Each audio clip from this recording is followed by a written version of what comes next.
Chapter 31 of The Man Who Lost Himself. This recording is in the public domain. Recording by Roger Moline. The Man Who Lost Himself by H. de Vere Stacpoole. Chapter 31. He Finds Himself. That evening, at 9:00, Jones sat in the smoking room, writing. He had trusted Church with an important mission on the upshot of which his whole future depended. If you will review his story, as he himself was reviewing it now, you will see that, despite a strong will and a mind quick to act, the freedom of his will had always been hampered by circumstance.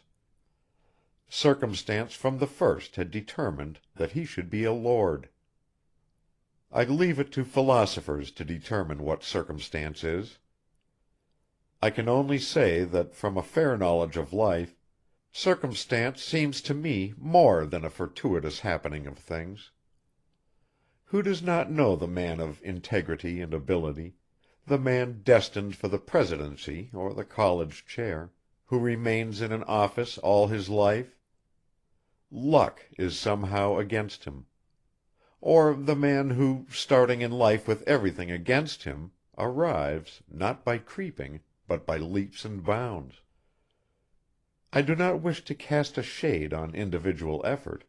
I only say this: if you ever find circumstance, whose other name is fortune, feeling for you in order to make you a lord, don't kick, for when fortune takes an interest in a man, she is cunning as a woman. She is a woman, in fact. At 9:30, a knock came to the door. It was opened by Church, who ushered in Teresa, Countess of Rochester. Jones rose from his chair. Church shut the door, and they found themselves alone and face to face. The girl did not sit down.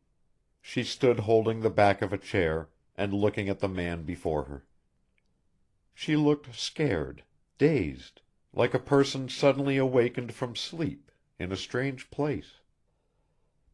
Jones knew at once. "You have guessed the truth," said he, "that I am not your husband." "I knew it," she replied, "when you told us in the drawing-room. The others thought you mad. I knew you were speaking the truth." "That was why you ran from the room." "Yes. What more have you to say?" "I have a very great deal more to say. Will you not sit down?" She sat down on the edge of a chair, folded her hands and continued looking at him with that scared, hunted expression. "I want to say just this," said Jones. "Right through this business from the very start I have tried to play a straight game. I can guess from your face that you fear me as if I were something horrible. I don't blame you. I ask you to listen to me. Your husband took advantage of two facts: the fact that I am his twin image, as he called it, and the fact that I was temporarily without money and stranded in London. I am not a drunkard, but that night I came under the influence of strong drink. He took advantage of that to send me home as himself. I am going to say a nasty thing: that was not the action of a gentleman." The girl winced. "Never," went on Jones, "would I say things against a man who is dead, yet I am forced to tell you the truth, so that you may see this man as he was. Wait." He went to the bureau and took out some papers. He handed her one. She read the contents. "Stick to it, if you can. You'll see why I couldn't. Rochester." "That is your husband's handwriting?" "Yes." "Now think for a moment of his act as regards yourself. He sent me, a stranger, home, never thinking a thought about you." Her breath choked back. "As for me," went on Jones, "from the very first moment I saw you, I have thought of you and your welfare. I told my story for your sake, so that things might be cleared up, and they put me in an asylum for my pains. I escaped, I am here, and for your sake I am saying all this. Does it give me pleasure to show you your husband's character? I would sooner cut off my right hand, but that would not help you. You have got to know, else I cannot possibly get out of this. Read these." He handed her the Plinlimon letters. She read them carefully. Whilst she was doing so, he sat down and waited. "These were written 2 years ago," said she in a sad voice, as she folded them together. "A year after we were married." It was the tone of her voice that did it. As she handed the letters back to him, she saw that his eyes were filled with tears. He put them back in the bureau without a word. He felt that he had struck the innocent again, and most cruelly.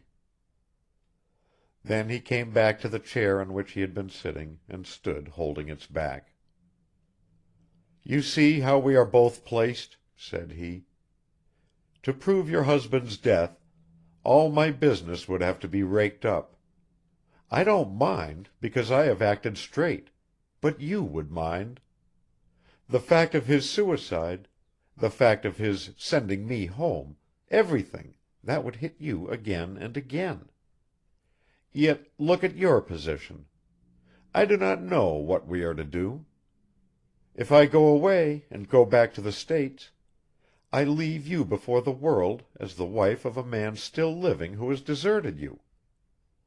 If I stay and go on being the Earl of Rochester, you are tied to a phantom." He paced the floor, head down, wrestling with an insoluble problem, whilst she sat looking at him. "Which is the easiest for you to do?" asked she. "Oh, me," said he. "I'm not thinking of myself. Back to the States, of course, but that's out of the question.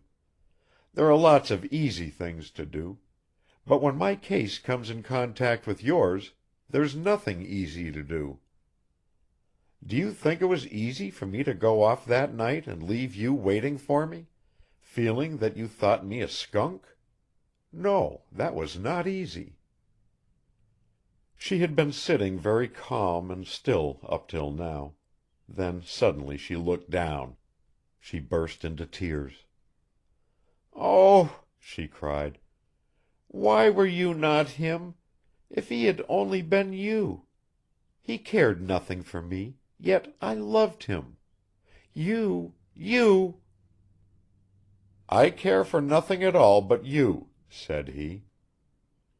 She shuddered all over and turned her head away. "That's the mischief of it as far as I am concerned," he went on. "I can't escape without injuring you and so myself, yet I don't wonder at your hating me." She turned her face to him. It was flushed and wet. "I do not hate you," said she. "You are the only man I ever met, unselfish." "No," he said. "I'm selfish. It's just because I love you that I think of you more than myself. And I love you because you are good and sweet. I could not do you wrong just because of that. If you were another woman, I would not bother about you. I'd be cruel enough, I reckon, and go off and leave you tied up, and get back to the States. But you are you, and that's my bother. I did not know till now how I was tied to you. Yesterday, at that asylum place, and all last night, I did not think of you. My one thought was to get away. I came here today, driven by want of money. I was so angry with the whole business, I determined to go on being Rochester. Then you came into my mind, and I sent Church to ask you to come and see me. Much good it has done." "I don't know," she said. He looked at her quickly. Her glance fell. Next moment he was beside her, kneeling and holding her hand. For a moment they said not one word. Then he spoke as though answering questions. "We can get married. Oh, I don't mind going on being the Earl of Rochester. There were times when I thought I'd go cracked. But now you know the truth. I reckon I can go on pretending. People can have the marriage ceremony performed twice. Of course it would have to be private. I can't think this is true. I don't believe you can ever care for me. I don't know, maybe you will. Do you care for me, for myself, in the least? I reckon I'm half mad, but say, when did you begin to like me for myself? Was it only just because you thought I was unselfish? Was it—" "If I like you at all," she said, with a little catch in her voice, "perhaps it was that night." "What night?" "The night you struck—" "The Russian. But you thought I was him then." "Perhaps," said she, dreamily. "But I thought it was unlike him. Do you understand?" "I don't know. I understand nothing but that I have got you to care for always, to worship, to lay myself down for you to trample on." "Good night," said she at last. She was standing, preparing to go. "The family know the truth, at least they are sure of the truth, but as you say, they can do nothing. Imagine their feelings when I tell them what we have agreed on. With me on your side they are absolutely helpless. There is, fortunately enough, no law preventing two married people being remarried, privately. The good old lawyers of England considering, no doubt, that a man having gone through the ceremony once would think it enough. All this that I have been telling you happened some years ago, years marked by some very practical and brilliant speeches in the House of Lords and the death of the Honourable Venetia Birdbrook from liver complaint. It is a queer story, but not queerer than the face of the Dowager Countess of Rochester when she reads in private all the nice complimentary things that the papers have to say about her son. End of chapter 31. Recording by Roger Moline. End of The Man Who Lost Himself by H. de Vere Stacpoole.